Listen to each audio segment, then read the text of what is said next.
Beleza, pessoal? Tudo jóia com vocês? Aqui, professor Rogério Santos. Vamos para mais uma aula de física. Você está querendo passar no vestibular, passar no Enem? É isso que você quer? Quer realizar o seu sonho de entrar na faculdade? Então fica comigo aqui até o final dessa aula, porque você vai aprender muita física hoje.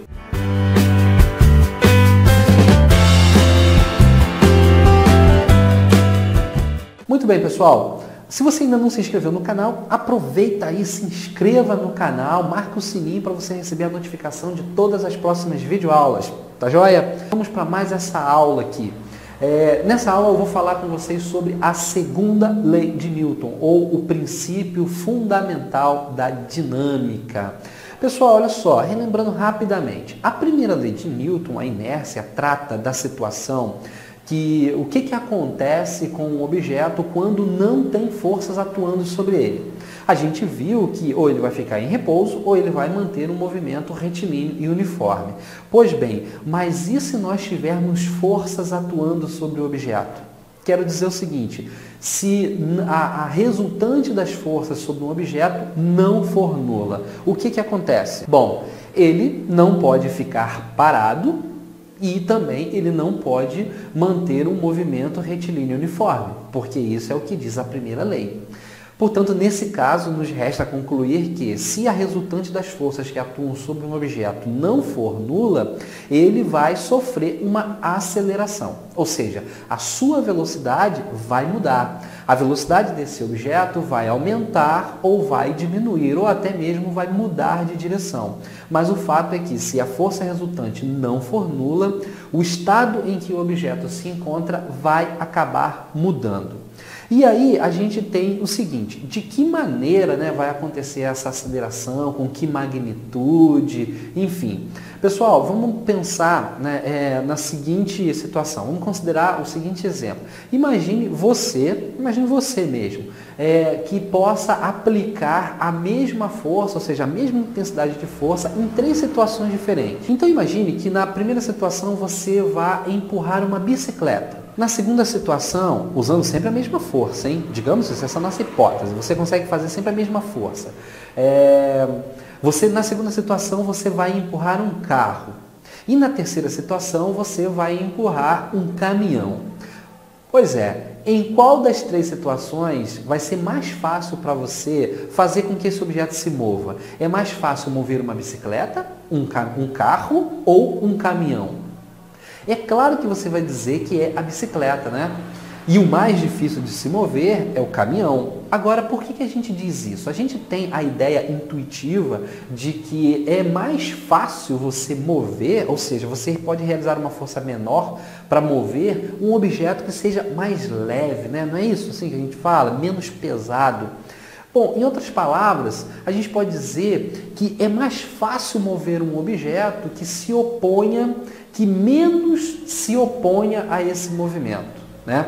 Ou seja, um objeto que tenha menos inércia. Quanto menor a inércia do objeto, mais fácil será fazê-lo entrar em movimento, ou fazê-lo parar também, ou mudar o seu movimento de alguma forma. E quanto maior for essa inércia, mais difícil vai ser provocar essas alterações aí. Então, pessoal, séculos atrás, quando Newton estava fazendo esses estudos, que ele estava descrevendo essas características do movimento, utilizando o conceito de força e tal, ele percebeu que a aceleração que o objeto ganha quando uma força resultante não nula atua sobre ele tem a mesma direção e o sentido que essa força resultante. Mas olha só, não vamos pensar que a velocidade também vai ter a mesma direção e sentido, tá? Não necessariamente isso.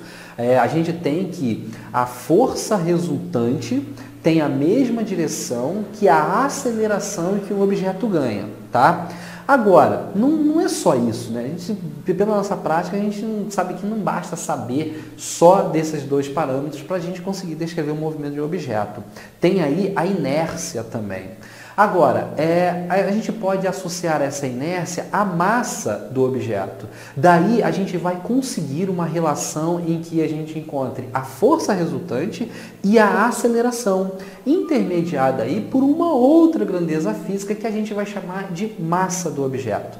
Portanto, a partir de agora, a gente tem que a força resultante sobre um objeto provoca nele uma aceleração. E aí a gente vai escrever a segunda lei de Newton dessa maneira aqui. Tá? Ou seja, a força resultante é igual a massa vezes a aceleração. Então, tá certo, pessoal? A força resultante que atua sobre um objeto provoca nele uma aceleração. Daí a gente vai ter a segunda lei de Newton, que nos diz que a força resultante é igual a massa vezes a aceleração do objeto. Essa lei aí nós aplicamos em diversas situações para poder descrever com maior precisão o movimento dos diversos objetos, tá? Um outro lembrete que eu quero falar com vocês aqui no finalzinho da aula, é sobre o conceito de força. Quando a gente fala dessa palavra força, é muito comum a gente estar associando, por exemplo, a nossa força muscular. Quando você pega um objeto, por exemplo, quando você toca em um objeto, você está exercendo uma força sobre ele. Mas a força, ela tem um conceito mais amplo, tá? A força, ela não é apenas a força de contato, tem também a força à distância. Então, por exemplo, quando um objeto cai, você solta um objeto a uma determinada altura acima da superfície da Terra, ele cai porque atua sobre ele uma força, que é a força-peso, né? A força de atração gravitacional, que é uma força à distância. Você sabe também que a Terra está se movendo em torno do Sol, assim como os outros planetas também, por causa da ação de uma força, que é uma força à distância. Então, na segunda lei de Newton, o conceito força é extremamente importante, tá? Porque a força é capaz de fazer com que o objeto mude o estado em que ele se encontre. Se ele está em movimento, atuando com uma força sobre o objeto, ele pode mudar a maneira que ele se move ou até mesmo parar de se mover em relação a determinado referencial. Assim como se o objeto estiver parado, atuando sobre ele com uma força, ele vai entrar em movimento. Beleza, pessoal? Então esse aqui foi o conceito da segunda lei de Newton. Qualquer dúvida, deixa aí nos comentários que a gente vai esclarecer para vocês. Se você ainda não se inscreveu no canal, aproveita, se inscreva aí, marca o sininho para você receber a notificação de todas as próximas videoaulas. Um forte abraço para vocês.